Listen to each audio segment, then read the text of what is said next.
엘리사 선지자 아세요? 엘리사와 엘리야가 같은 사람인 줄로 착각하시는 분들도 계시는데, 엘리야와 엘리사는 엄연히 다른 사람입니다. 엘리야 선지자의 이렇게 제자가 되는 게 엘리사 선지자였던 거예요. 이 엘리야 선지자가, 그러니까 스승 엘리야 선지자가 보여줬었던 이 하나님의 능력들이 굉장히 많습니다. 그렇지만 그런 내용들에 비해 아니 엘리사 선지자는 조금 미약한 거 아니야? 조금 덜한 거 아니야? 라고 우리가 좀 생각할 수 있지만, 성경에 나와 있는 그런 근거들로만 따지고 보면 엘리야 선지자보다 엘리사 선지자가 훨씬 더 하나님 앞에 귀하게 쓰임받았다라고 하는 것을 우리가 알 수가 있게 되어집니다. 엘리야 선지자는요, 열왕기 상 17장에서부터 열왕기 하 2장까지 기록이 되어져 있는데, 이게 한 8장 정도 되어지는 분량이거든요. 근데 엘리사 선지자는 열왕기 상 19장 정도에서부터 열왕기 하 13장까지가 기록이 되어져 있는 거 보면 약 2배 정도의 기록이 엘리사가 더 많이 기록이 되어져 있는 걸 우리가 알 수가 있어요. 성경에 이 정도로 많이 기록이 되어져 있는 인물은 많이 없습니다. 모세, 다윗, 요 정도가 다예요.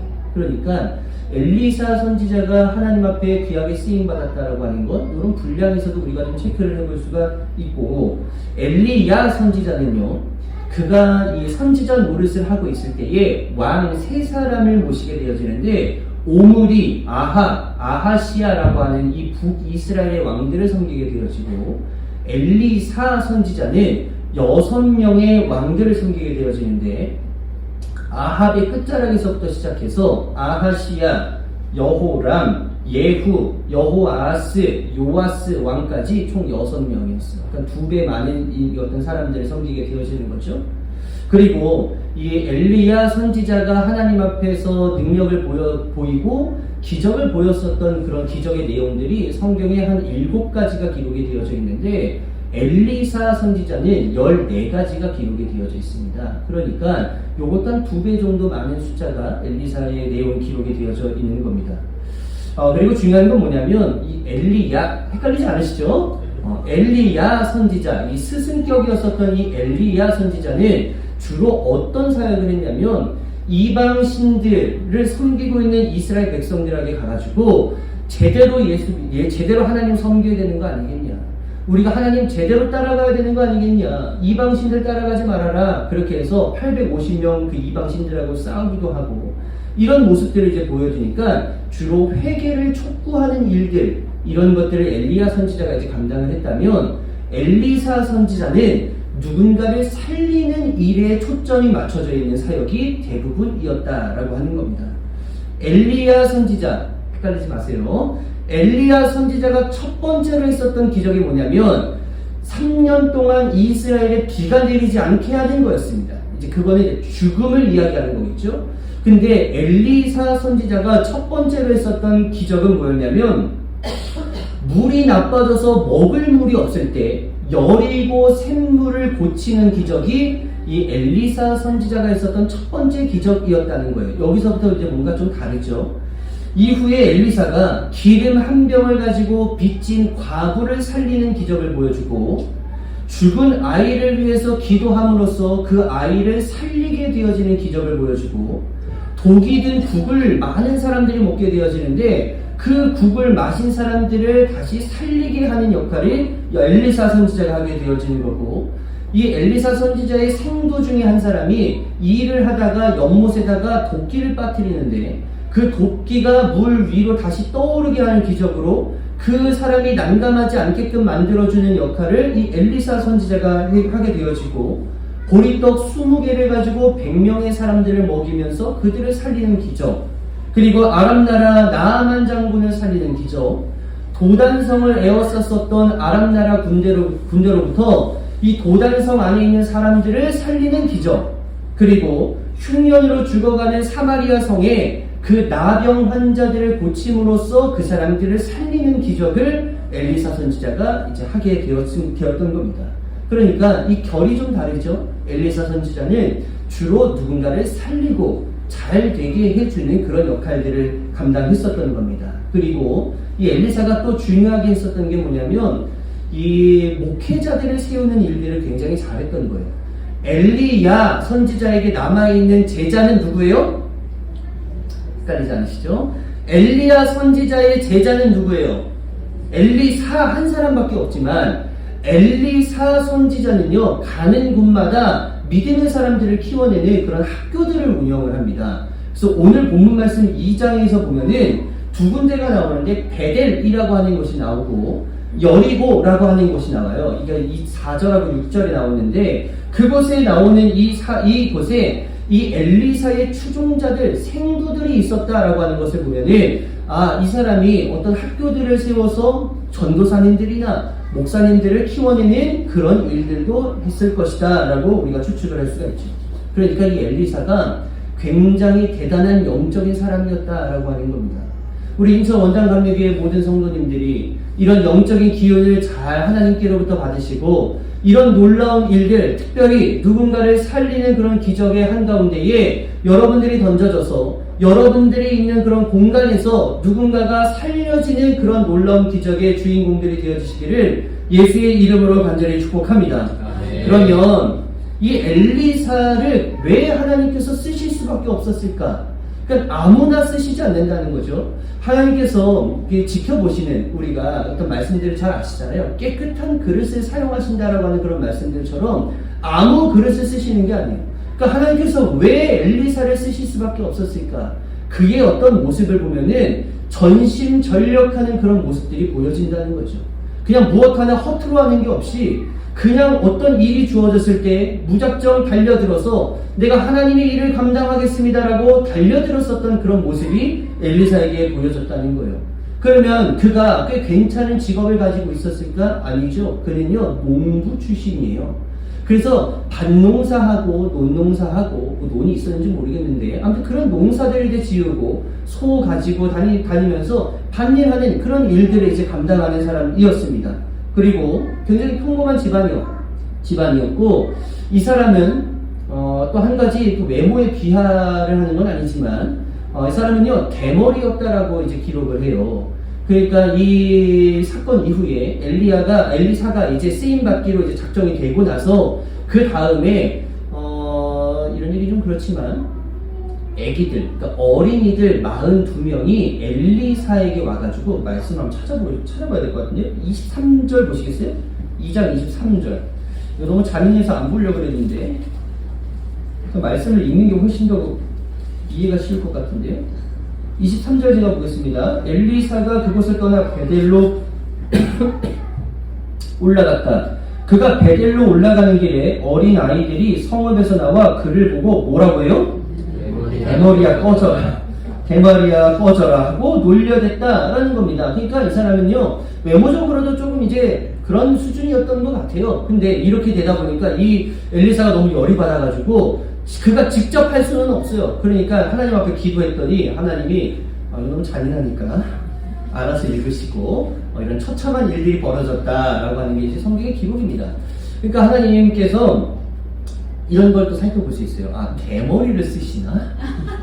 왜냐면요 여러분들 바울도 대머리였던 거 아세요? 그러니까 하나님 앞에 귀하게 쓰임받으려면 머리를 다 밀어야 되는 건가 보다.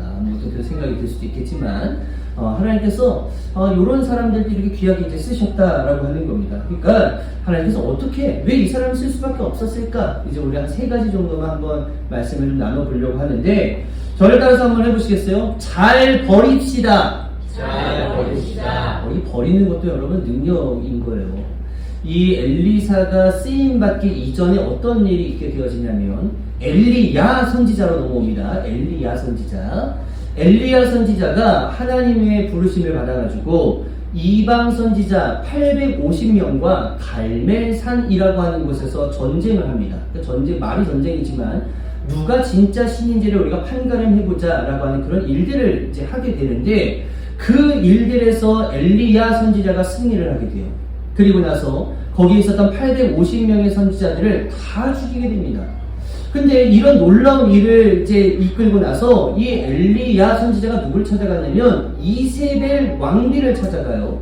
그 당시에 아합 왕 그리고 이세벨 왕비, 이거 굉장히 악독하고 굉장히 수준이 아주 떨어지는 그런 왕과 왕비였는데 여기를 찾아갔는데 하나님께서 이 엘리야 선지자를 통해서 놀라운 기적을 보여주셨으니까 이세벨 왕비도 하나님 앞에 무릎 꿇겠구나. 그래, 하나님의 위대하심을 저 사람들도 봤으니까 이제는 하나님의 위대하심을 찬양하겠구나. 그런 마음을 가지고 이세벨 앞에 딱 섰는데 이세벨이 뭐라고 하냐면 네가 죽인 이 많은 이방 선지자들처럼 너도 똑같이 죽음을 맞이하게 될 것이다. 오히려 이 엘리야를 협박합니다. 그래서 이 엘리야가 무서움에 두려움을 떨면서 어디로 도망을 가냐면 브엘세바라고 하는 곳으로 도망을 가게 돼요. 이 브엘세바는 우리나라로 따지면 제가 말씀드렸죠. 우리나라 최남단, 완도 이런 곳이에요. 그러니까 이스라엘 최남단으로 도망갔다는 거예요. 살기 위해서. 근데 그때 하나님께서 이 도망가서 무섭고 두려움에 떨고 있었던 엘리야 선지자를 만나 주시는데 그때 이 만나 주시면서 이런 명령을 하십니다. 여러분들 열왕기 상으로 한번 넘어가 보실래요? 열왕기 상 19장 15절 한번 되고 그 두려움에 떨고 있었던 이 엘리야에게 하나님께서 세미한 음성 가운데에 임하시고 그 음성 가운데 용기를 더해주신 다음에 이 엘리야 선지자에게 하시는 음성이에요. 15절 주님께서 그에게 말씀하셨다. 너는 돌이켜 광야 길로 해서 다마스쿠스로 가거라. 거기에 이르거든 하사엘에게 기름을 부어서 이 시리아의 왕으로 세우고 또 님시의 아들 예후에게 기름을 부어서 이스라엘의 왕으로 세워라. 그리고 아벨 무홀라 출신인 사밧의 아들 엘리사에게 기름을 부어서 내 뒤를 이을 예언자로 세워라. 하사엘의 칼을 피해서 도망하는 사람은 예후가 죽일 것이고 예후의 칼을 피해서 도망하는 사람은 엘리사가 죽일 것이다. 이 음성을 그 브엘세바의 세미한 음성 가운데 듣게 되어지고 그 음성을 들은 엘리야가 어디를 가게 되어지냐면 엘리사를 만나러 가게 되어지는 거예요. 그리고 이 둘이 만났습니다. 여러분들 19절 보세요. 엘리야가 그곳을 떠나서 길을 가다가 사밧의 아들 엘리사와 마주쳤다. 엘리사는 12겨리소를 앞세우고 밭을 갈고 있었다. 11겨리를 앞세우고 그는 12째 겨리를 끌고서 밭을 갈고 있었다. 엘리야가 엘리사의 곁으로 지나가면서 자기의 외투를 그에게 던져 주었다 라고 되어져 있죠. 외투를 던져줬다 라고 하는 것의 의미는 꽤나 중요한 의미거든요. 지금도 우리가 이 당시 유니폼이라고 이야기하면 될 것 같습니다. 유니폼. 이제 이 엘리야 선지자가 입고 있었던 선지자의 옷을 벗어가지고 엘리사에게 던졌다라고 하는 건 이건 어떤 의미예요? 이제 내 선지자의 그런 역할을 누가 감당할 것이다? 엘리사, 너가 감당할 것이다 라고 하는 그런 의미가 담겨져 있는 거죠. 근데 이 의미를 단번에 캐치해서 즉시 이 엘리사가 행동으로 옮겼다라는 거예요. 이게 굉장히 중요한 거거든요. 우리가 언제 찾아올지 모르는 그 기회를 붙잡는 것도 결국엔 실력이다라는 거예요. 아무에게나 이 어떻게 보여지는 은혜를 누구에게나 허락하시는 그 은혜를 붙잡을 수 있을까? 우리는 붙잡을 수 있어 라고 스스로가 장담할 수 있겠지만 그거를 붙잡는 거 아무나 할 수 있는 게 아니거든요. 여러분, 은혜가 은혜인지도 모르고 지나가는 일들이 얼마나 우리의 삶에서 많은지 몰라요. 사실 이건요 너무 어리석고 슬픈 겁니다. 이게 뭔지도 모르고 나에게 주어진 게 하나님의 은혜인지도 모르고 그냥 대수롭지 않게 운으로 재수로 여기면서 그렇게 지나가는 일들이 얼마나 어리석고 얼마나 슬픈 것인가 라는 거예요. 근데 여러분들 사실 너무 간단하거든요. 왜냐하면 우리가 삶을 살아가고 있을 때에 모든 것은 다 뭐예요? 이게 다 하나님의 은혜거든요. 그러니까 우리가 이 세상 가운데 돌아가고 있는 그런 많은 일들, 내 삶에서 벌어지고 있는 이 모든 일들이 이게 하나님의 은혜일까? 라고 하는 의심을 할 필요가 있어요? 없어요? 없는 거죠. 왜? 모든 게 다 하나님의 은혜이기 때문에 우리는 그저 그게 무엇인지를 판단하기보다 그냥 하나님 앞에 그 은혜를 감사함으로 나아가기만 하면은 그냥 우리가 할 일 그걸로 끝나는 거라는 거예요. 물론 우리가 원하는 대로 이루어지지 않을 수 있죠. 그렇지만 그것조차도 하나님께서 이끌어주시는 길이다라고 하는 것을 우리가 믿고 은혜로 나아가게 된다면 감사하지 않을 것이 하나도 없다라는 겁니다. 여러분들 이런 믿음으로 나아갈 수 있게 되시기를 예수의 이름으로 간절히 축복합니다. 이런 것을 깨닫고 엘리사가 어떤 모습을 보이냐면 20절 말씀 보세요. 그러자 엘리사는 소를 버려두고 엘리야에게로 달려와서 말하였다. 아버지와 어머니에게 작별 인사를 드린 뒤에 선생님을 따르겠습니다. 여러분 하나님은요 이렇게 따라가는 겁니다. 이게 제대로 따라가는 거예요. 소를 버려두고 엘리사의 소가 지금 몇 마리예요?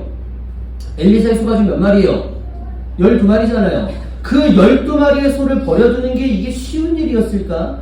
제가 인터넷에 찾아보니까 송아지 한 마리가 요즘에 한 400만 원 정도 한다 그러더라고요. 송아지가. 송아지를 잘 키워가지고 이제 사육시킨 다음에 이제 팔아야 될 거 아니에요. 그렇게 팔리는 소가 요즘 한 700만 원 정도 된대요. 그러니까 이 12마리의 소가 그 정도의 값어치를 하는 것이기 때문에 결코 작지 않은 그런 금액, 그리고 이 소라고 하는 것은요 내가 살아가기 위해서 반드시 필요한 거예요. 그러니까 이건 없어서는 안 될 것이라는 것을 우리가 살펴볼 수 있는 것이죠. 그런데 그것을 버려두고 즉각적으로 엘리야를 따랐다. 이건 굉장히 놀라운 거죠. 여러분들 누가 떠오르지 않으세요? 자, 이 이야기를 통해서 성경 인물 누가 안 떠오르세요?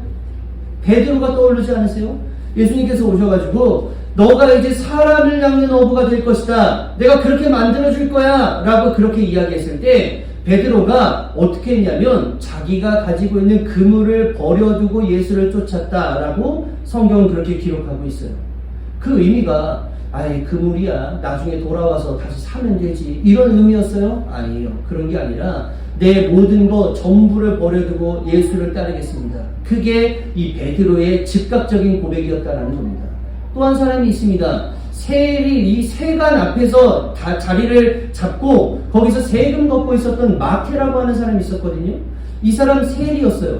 근데 이 사람 곁에 예수 그리스도가 오셔가지고 너는 나를 따라야 된다 라고 그 한마디에 거기에 있었던 거 다 정리하고 마태가 예수 그리스도를 그 자리에서 바로 따르게 되었다라고 하는 거예요. 여러분 부르셨을 때 바로 따라가지 않으면 절대 못 따라가는 겁니다. 이게 굉장히 무서운 거예요. 즉각적으로 우리가 하지 않으면 사람은 뭘 하게 되어져 있냐면 생각이라고 하는 걸 하게 되는 겁니다. 근데 생각이라고 하는 게 우리가 어떤 긍정적인 회로로 돌아가면 참 좋겠지만 우리는요 우리 방어적인 생각을 먼저 하게끔 되어져 있어요. 내가 얘를 따라가면 뭐가 얻어지는 걸까? 이것도 중요하지만 내가 뭘 감수하면서까지 이걸 따라가야 될까? 이 방어적인 게 우리들 가운데에 먼저 생각이 나게 되어지는 거거든요. 만약에 그 방어적인 생각이 나에게 자리 잡기 시작했다 그러면 절대로 그 사람 따라가지 못한다는 거예요. 왜? 포기해야 될 게 많아지기 때문에. 그 즉시 하지 않으면 아무것도 안 되는 겁니다. 우리가 지금 옷을 입고 나가야 운동이라도 할 수 있는 거예요. 제가 휴가 기간에 운동 못하다가 어제 겨우 10시쯤에 나가가지고 이제 운동을 하는데 나가기가 너무 싫은 거예요.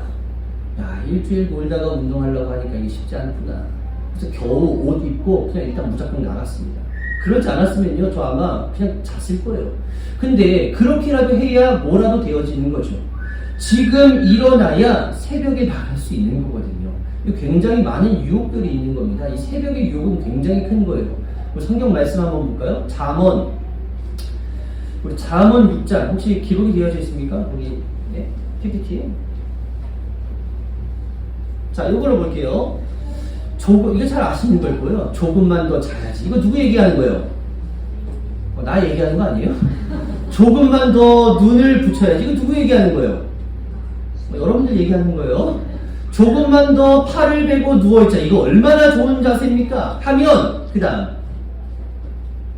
내게 가난이 강도처럼 들이닥치고 빈곤이 방패로 무장한 용사처럼 달려들 것이다. 이게 성경의 말씀입니다.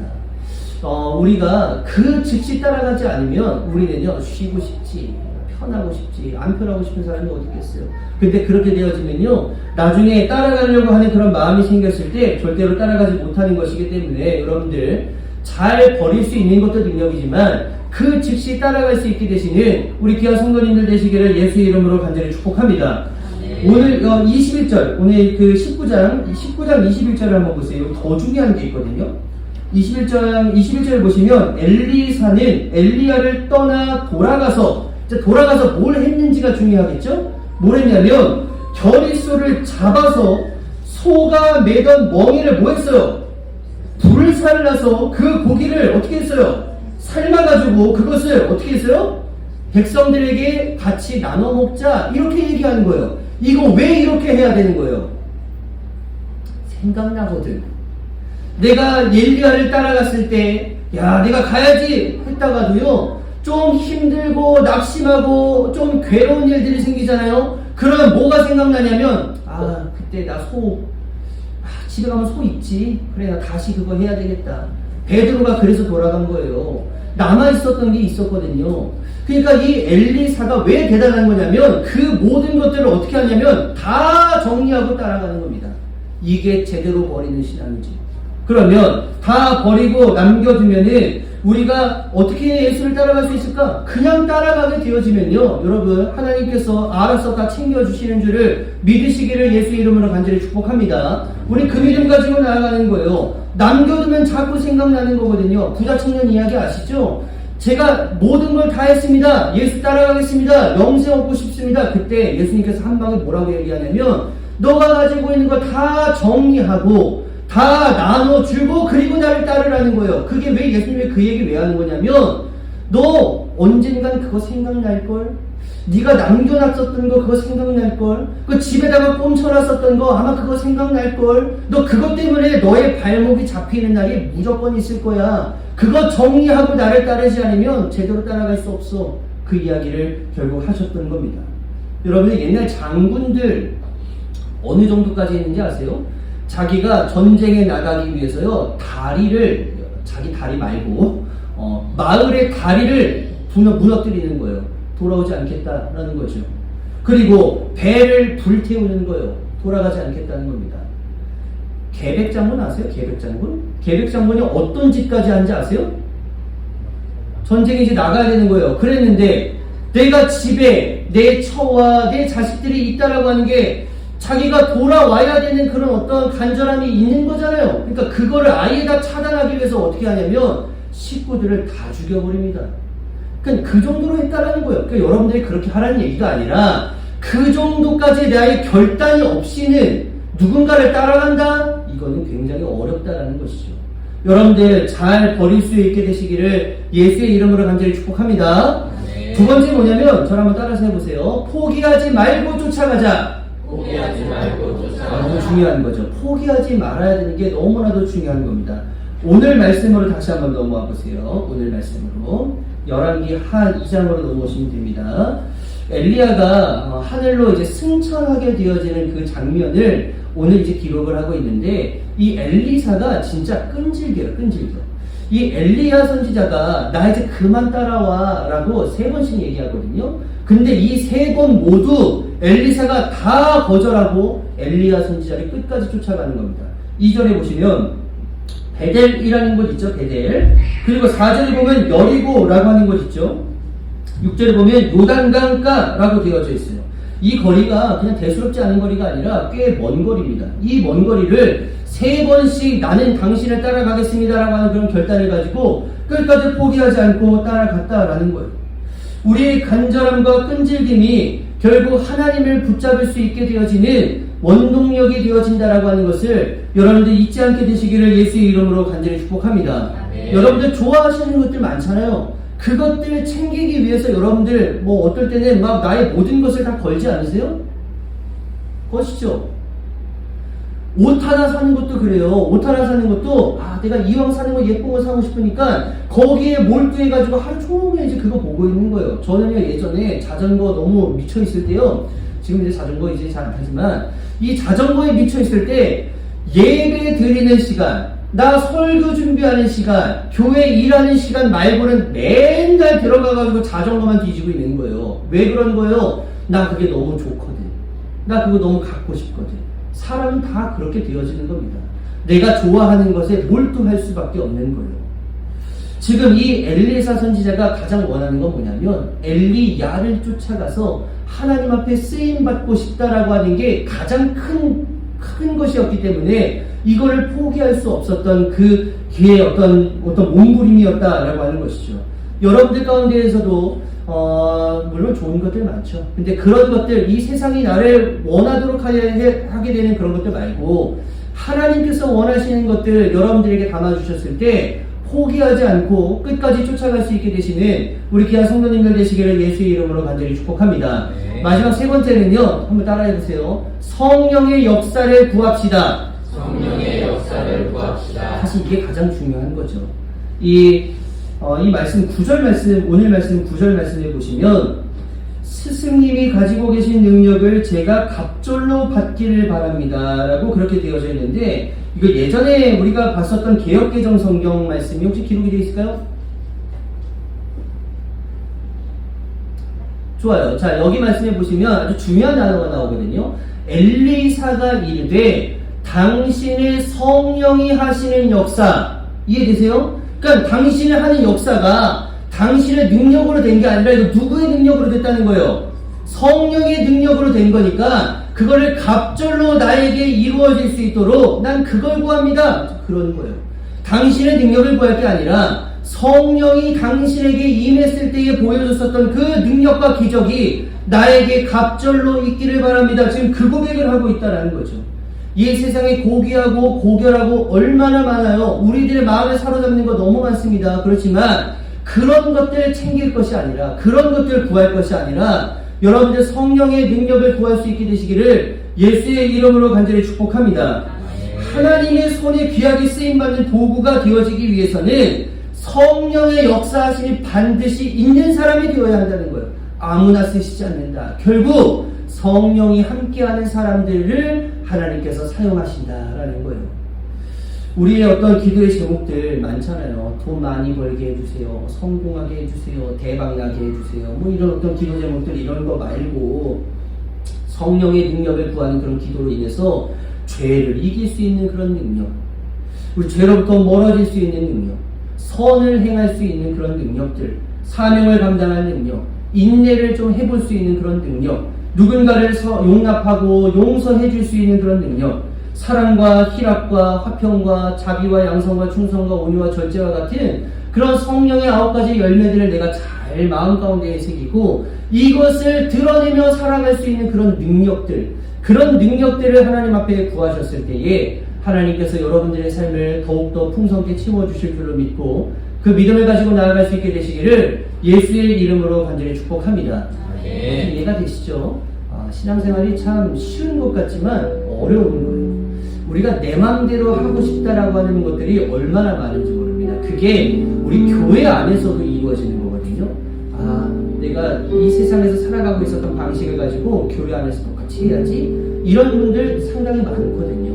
근데 우리 그렇게 신앙생활하는 게 아니라 성령의 능력으로 신앙생활 해나가는 것이다 라고 하는 것을 마음 가운데 다시 한번 새기시고, 하나님 앞에 어떤 사람들이 쓰임받을까 다시 복습해보자면 잘 버릴 수 있는 사람, 내가 무엇을 움켜쥐고 있지? 그거 버려야 예수를 따라갈 수 있는 거고, 포기하지 말고 끝까지 따라갈 수 있어야 되는 거예요. 중도 포기하는 사람들 굉장히 많습니다. 그런 게 아니라 내가 예수를 믿기로 작정했으면, 결단했으면 그 결단이 예수 그리스도 앞에 도착할 때까지 포기하지 않는 나만의 어떤 사명으로 감당하며 나아갈 수 있어야 된다라는 것이죠. 마지막으로 성령의 능력을 구하셔서 여러분들의 능력으로 하려고 하지 마세요. 하나님께서 성령의 능력 더해주시면 안 되던 일도 되게 하시는 줄을 믿으시기를 간절히 바라고, 그 믿음을 가지고 나아갈 수 있게 되시는 우리 귀한 성도님들 되시기를 예수의 이름으로 간절히 축복합니다.